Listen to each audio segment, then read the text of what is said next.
नमस्कार, myself Malika Parveen, assistant professor, government law college Bikaner. LLB final year के subject civil प्रक्रिया संहिता में हमने पहले ऑर्डर 32 तक किया था। आज हम ऑर्डर 33 करेंगे। निर्धन व्यक्ति के द्वारा अकिंचन निर्धन व्यक्ति के द्वारा कोई वाद कैसे संस्थित किया जा सकता है, उसके प्रोविजंस दिए हैं ऑर्डर 33 में। ऑर्डर 33 हमें बताता है कि कोई अगर व्यक्ति इतना गरीब है कि उसके पास न्यायालय में वाद संस्थित करने के साधन नहीं है, तो वो न्यायालय में अपने अधिकारों को लागू करवाने के लिए कैसे वाद संस्थित कर सकता है, उसको कौन सी प्रोसीजर फॉलो करनी पड़ती है, ये सारी प्रोसीजर बताई गई है ऑर्डर 33 में। हम स्टार्ट करते हैं ऑर्डर 33। ऑर्डर 33 का रूल 1 कहता है कि निर्धन व्यक्तियों के द्वारा वाद का संस्थित किया जाना, यानी ये कह रहा है रूल 1 ये कहता है, ऑर्डर 33 का रूल 1 ये कह रहा है कि ऑर्डर 33 के प्रावधानों के अधीन रहते हुए कोई भी व्यक्ति निर्धन व्यक्ति के रूप में वाद ला सकता है। यानी ऑर्डर 33 के प्रावधानों के अधीन कोई व्यक्ति निर्धन व्यक्ति अकिंचन व्यक्ति के रूप में वाद ला सकता है। तो अब सबसे पहले हमारे माइंड में ये क्वेश्चन उत्पन्न होता है कि अब निर्धन व्यक्ति अकिंचन व्यक्ति होगा कौन? इंडिजेंट पर्सन कौन होगा? किसको हम इंडिजेंट पर्सन मानेंगे? गरीब व्यक्ति, पुअर व्यक्ति, किसको मानेंगे? तो ऑर्डर 33 का रूल 1 में स्पष्टीकरण एक्सप्लेनेशन दिया हुआ है। फर्स्ट एक्सप्लेनेशन में बताया हुआ है कि हम किस व्यक्ति को निर्धन व्यक्ति मान सकते हैं, अकिंचन व्यक्ति मान सकते हैं। तो स्पष्टीकरण में बताया है कि डेफिनेशन अगर कोई पूछ ले कि अकिंचन व्यक्ति, निर्धन व्यक्ति और इंडिजेंट पर्सन किसको माना जाएगा, तो स्पष्टीकरण 1 बताना है अपने को। ऑर्डर 33 का रूल 1 का फर्स्ट एक्सप्लेनेशन बताना है कि उसमें हमें निर्धन व्यक्ति को परिभाषित किया गया है। तो इसमें स्पष्टीकरण फर्स्ट में 2 पॉइंट बताए हैं। फर्स्ट बताया है कि कोई व्यक्ति निर्धन तब माना जाएगा, कोई व्यक्ति निर्धन या अकिंचन तब माना जाएगा जब उसके पास न्यायालय में विहित फीस, जहां कोर्ट फीस, मान लो कोर्ट फीस लगती है ना, कोर्ट फीस विहित की गई है, यानी फिक्स है, किसी वाद को संस्थित करने के लिए विहित की गई है, निर्धारित की गई है, विहित की गई है, और उसके पास विहित कोर्ट फीस जो विहित की गई है, जो निर्धारित की गई है कोर्ट फीस अधिनियम के तहत, एक्ट के तहत, और उसके पास कोई भी व्यक्ति जिसके पास विहित कोर्ट फीस, यानी अगर किसी वाद में निर्धारित कर दी गई है कि इस वाद के लिए इतनी फीस लगनी है, विहित यानी डिसाइडेड की गई है कि इस वाद के लिए इतनी फीस तो लगेगी, तो अगर किसी व्यक्ति के पास में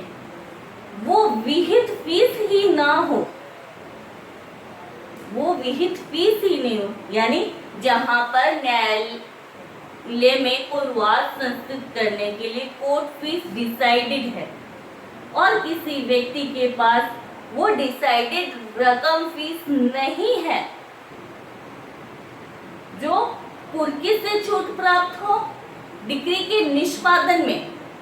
कुर्की से छूट प्राप्त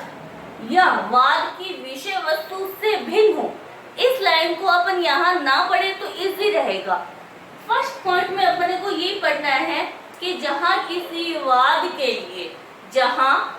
वाद के लिए कोर्ट फीस विहित की गई है, यानी पहले से निर्धारित की गई है और किसी व्यक्ति के पास में वो निर्धारित फीस ही नहीं है, तो वो व्यक्ति अकिंचन इंडिजेंट पर्सन, अकिंचन गरीब व्यक्ति माना जाएगा। सेकंड पॉइंट आइए आता है कि जहां पर कोर्ट फीस विहित नहीं है, कोर्ट फीस विहित ही नहीं है, डिसाइड नहीं है, जहां पर किसी वाद के लिए कोर्ट फीस विहित नहीं है, वहां पर व्यक्ति के पास 1000 रुपए, 1000 रुपए से अधिक की संपत्ति नहीं है, वो भी क्या है, डिग्री के निष्पादन में कुर्की से छूट प्राप्त,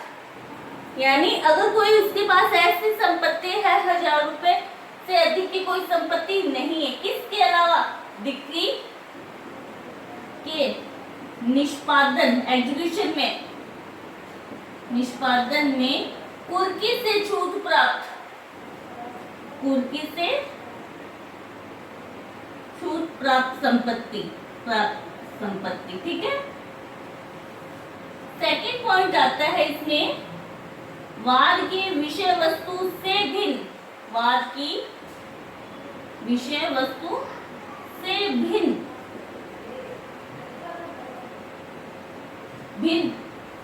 उसके पास 1000 रुपए से अधिक की संपत्ति नहीं है, तो वो व्यक्ति निर्धन व्यक्ति माना जाएगा। समझ में आया? फर्स्ट पॉइंट ये है कि जहां पर कोर्ट फीस विहित की गई है किसी वाद के लिए और किसी व्यक्ति के पास में वो निर्धारित फीस ही नहीं है, तो वो व्यक्ति निर्धन व्यक्ति है।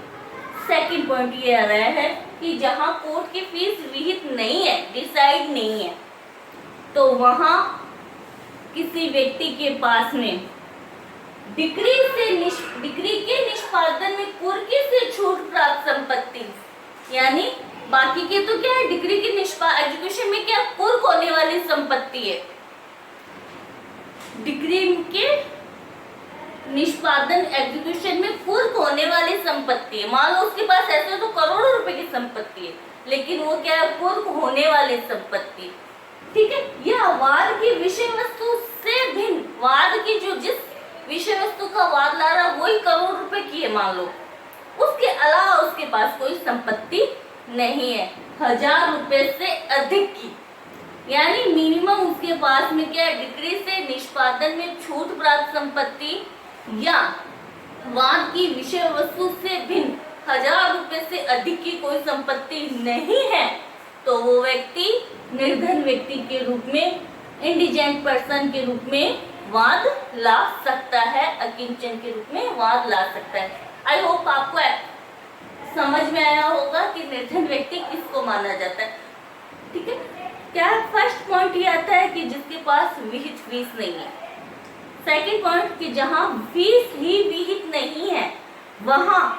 उसके पास 1000 रुपए से अधिक की संपत्ति, ब्रैकेट में लिखना है, डिग्री के निष्पादन में कुर्की से छूट प्राप्त या विषय वस्तु से भिन्न कोई संपत्ति नहीं है, यानी 1000 रुपए से अधिक की उसके पास इन दो के अलावा कोई संपत्ति नहीं है, तो वो व्यक्ति निर्धन व्यक्ति माना जाएगा। अब निर्धन व्यक्ति बोल रही हूं मैं, तो क्या इसमें सिर्फ प्राकृतिक पर्सन ही शामिल है या आर्टिफिशियल पर्सन, कृत्रिम व्यक्ति भी शामिल है क्या? हाँ, इसमें लीगल पर्सन भी, विधिक व्यक्ति भी शामिल है। कोई कंपनी है, कोई संगम है, कोई निकाय है, वो भी इसमें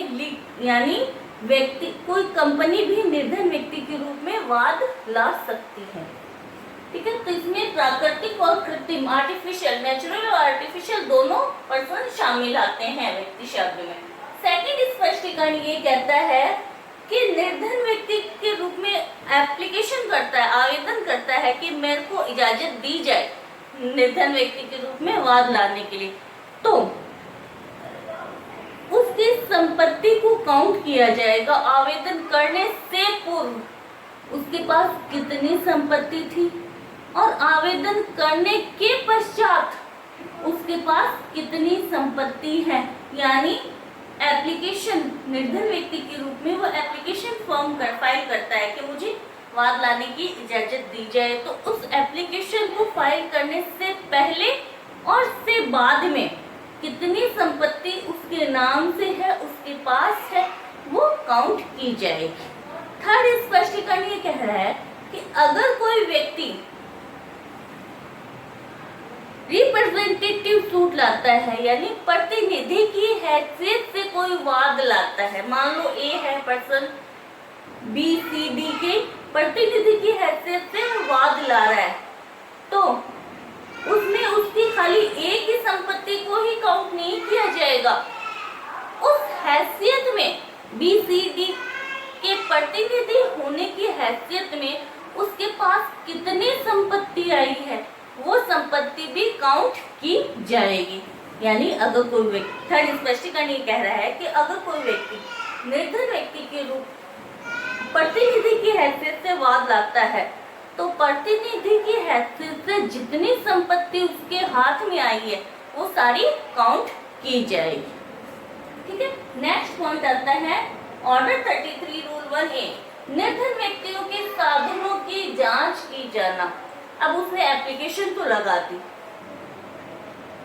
एप्लीकेशन लगाने के बाद में कि वास्तव में वो निर्धन है या नहीं है, तो उसके पास कितने साधन है, कितनी उसके पास प्रॉपर्टी है, इसकी जांच करेगा मुख्य लिपिक वर्गीय अधिकारी। मुख्य, नाम सुने, मुख्य लिपिक वर्गीय अधिकारी उसकी जांच करेगा कि वास्तव में ये निर्धन है या नहीं है। ठीक है, उसके साधनों की जांच करेगा। सेकंड रूल 2 ये कह रहा है, ऑर्डर 33 का रूल 2 कि आवेदन की विषय वस्तु क्या होगी। यानी वो एप्लीकेशन लगाता है कि मुझे निर्धन व्यक्ति के रूप में वाद करने की इजाजत दी जाए, उस एप्लीकेशन के कंटेंट्स क्या होंगे, उसकी क्या विषय वस्तु होगी। तो उस एप्लीकेशन में वाद पत्र की सारी विषय वस्तु होगी, यानी जो वाद पत्र में कंटेंट्स आते हैं वो सारी होगी कि कौन से न्यायालय में वो संस्कृत करेगा, वोज ऑफ एक्शन, अनुतोष, सारे जो वाद पत्र की इंडिकेट है वो सारे के सारे कंटेंट इस आवेदन में होंगे। इसके अलावा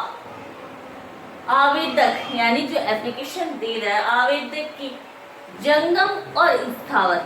मूवेबल और इमूवेबल टोटल प्रॉपर्टी कितनी है उसके पास में, और उस टोटल प्रॉपर्टी का बाजार का प्राकलित यानी अनुमानित मूल्य कितना है, वो भी उस आवेदन में लिखना, एप्लीकेशन में लिखना होगा। इसके साथ में उसको सत्यापित करना होगा और हस्ताक्षर करना होगा कि इसमें जितनी संपत्ति, चाहे मूवेबल चाहे इमूवेबल, जो उसने लिखी है वो उसके हिसाब से सही है, हस्ताक्षर करेगा और इसके साथ में वो उसको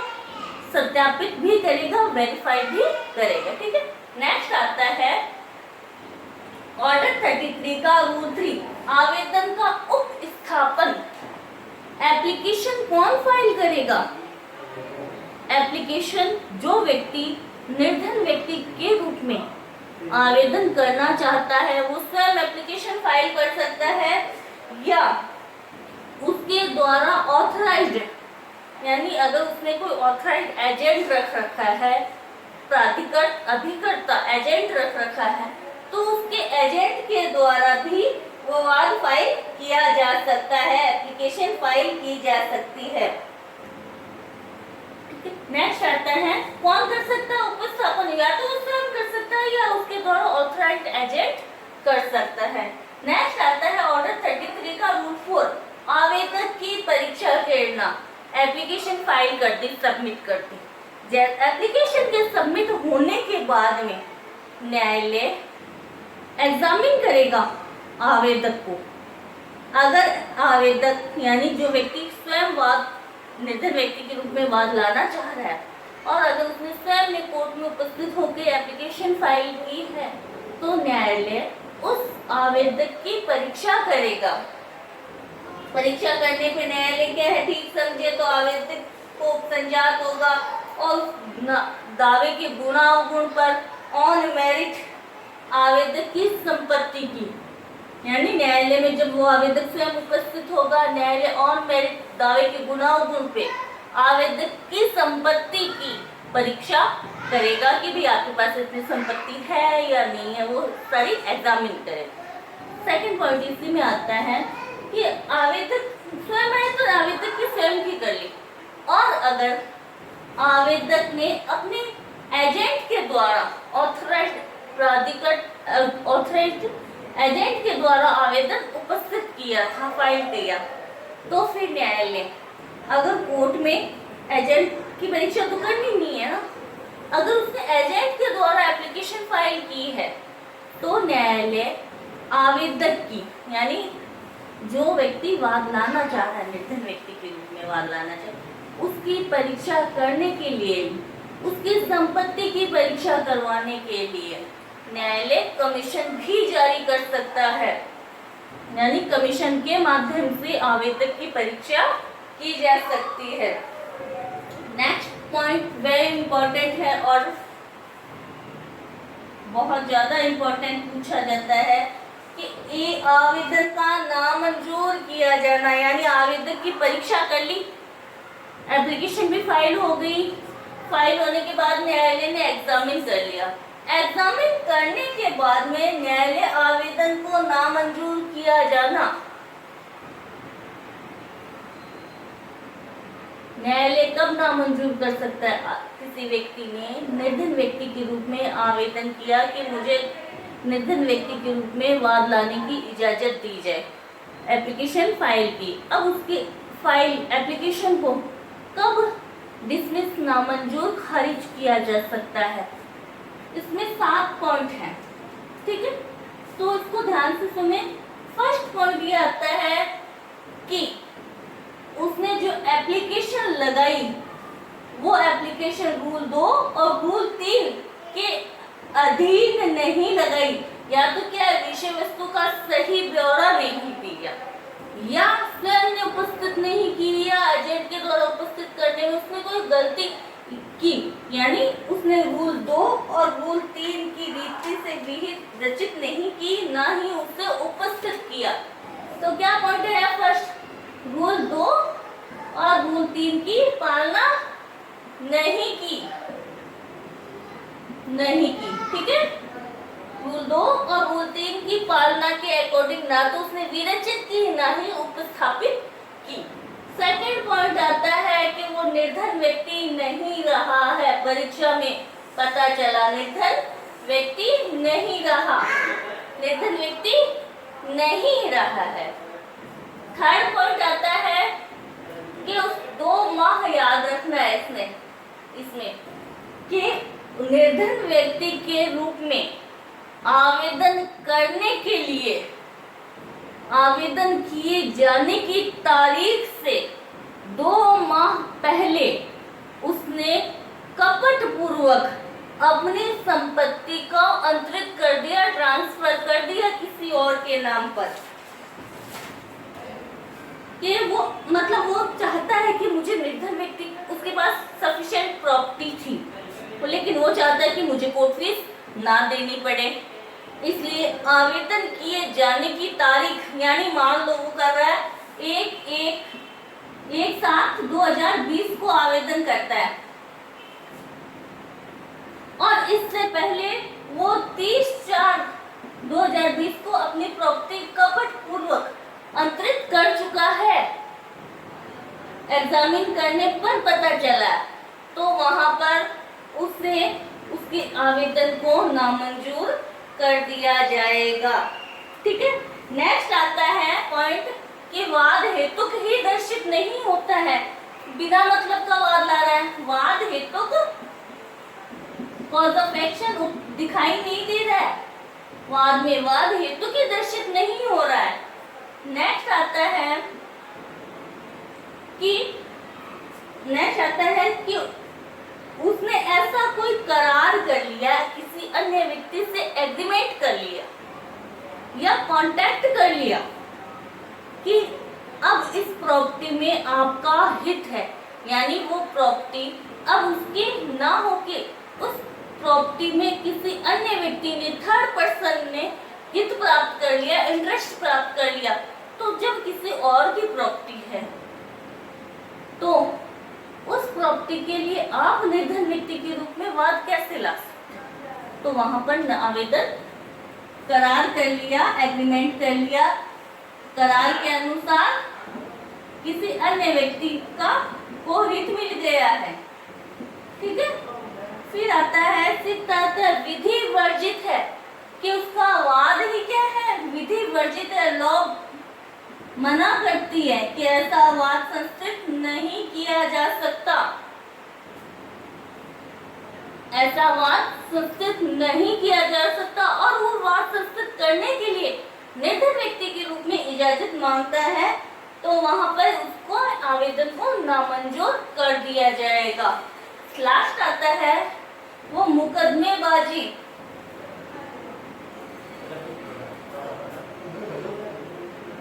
मुकदमेबाजी का वित्त पोषण करता है, यानी उसने किसी अन्य व्यक्ति से करार कर लिया, एग्रीमेंट कर लिया कि वो मुकदमेबाजी का वित्त पोषण करेगा, यानी मुकदमे को बढ़ावा देगा।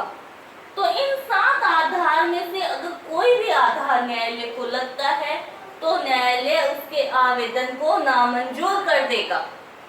फिर उसे इजाजत नहीं दी जाएगी, एप्लीकेशन को खारिज कर देगा, डिसमिस कर देगा। नेक्स्ट, अगर वो यहाँ पर खारिज नहीं, नामंजूर नहीं करता है, यानी एप्लीकेशन स्वीकार कर ली,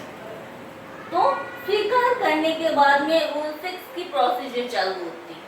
रूल 6 यानी ए व्यक्ति कहता है कि मुझे निर्धन व्यक्ति के रूप में वाद लाने की इजाजत दी जाए, उसका आवेदन एक्सेप्ट हो जाता है, नामंजूर खारिज नहीं होता, तो इसके विरुद्ध बी व्यक्ति